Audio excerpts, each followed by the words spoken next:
गीता में भगवान श्री कृष्ण ने कहा है कि संसार का सबसे बड़ा सत्य यही है कि कोई भी व्यक्ति खुद को मरता हुआ नहीं देखता।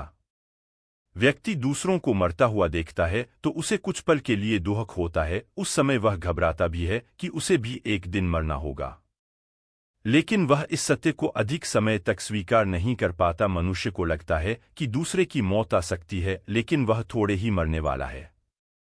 अगर मौत आएगी भी तो इसमें काफी समय है और वह जीवन के दूसरे कार्यों में मस्त हो जाता है। लेकिन मौत कब दबे पाव आकर किसे ले जाए यह तो कोई भी नहीं जानता।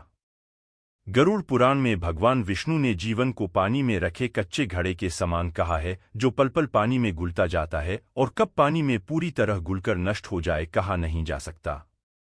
हर जीव चाहे वह पशु हो या मानव, सभी को एक दिन शरीर त्याग कर परलोक जाना ही पड़ता है।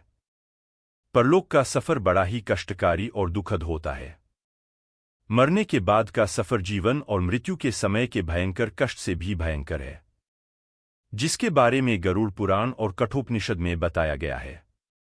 गरुड़ पुराण कहता है, किसी व्यक्ति की मृत्यु आनी होती है तब यम के 2 दूत पहले से ही व्यक्ति के आसपास पहुंच जाते हैं। आत्मा जैसे ही शरीर से निकलती है, जीवात्मा को एक नई ही दुनिया नजर आने लगती है। यम के दूत जीवात्मा को अपने पाश में बांध लेते हैं और अपने साथ यमपुरी लेकर चलते हैं। यम के दोनों दूत बड़े ही डरावने और क्रूर हैं और जिन रास्तों से यह जीवात्मा को लेकर जाते हैं वह खतरनाक और बहुत ही दुखदायी है।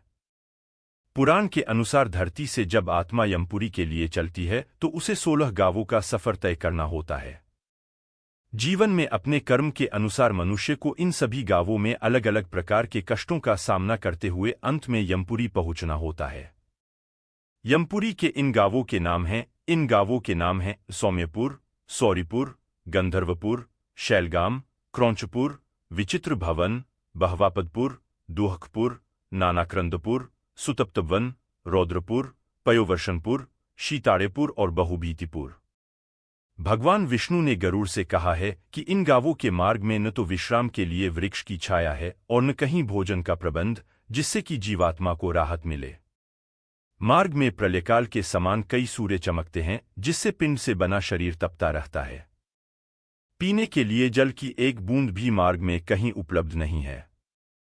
इस मार्ग में एक असिपत्र नाम का वन है। इस वन में कोआ, उल्लू, गीदड़, मधुमक्खी, मच्छर तथा कई जगह जंगल की आग है। इन सभी से पीड़ा पाते हुए प्रेतात्मा कभी मलमूत्र एवं रक्त के कीचड़ में गिरता है तो कभी अंधेरे कुएं में गिरकर छटपटता है। वन के पेड़ों के पत्ते तलवार जैसे हैं, जिससे जीवात्मा घायल होता है और अपने परिजनों को याद करके रोता है। रहस्यमयी मंदिर, दर्शन के लिए मजबूत कलेजा चाहिए।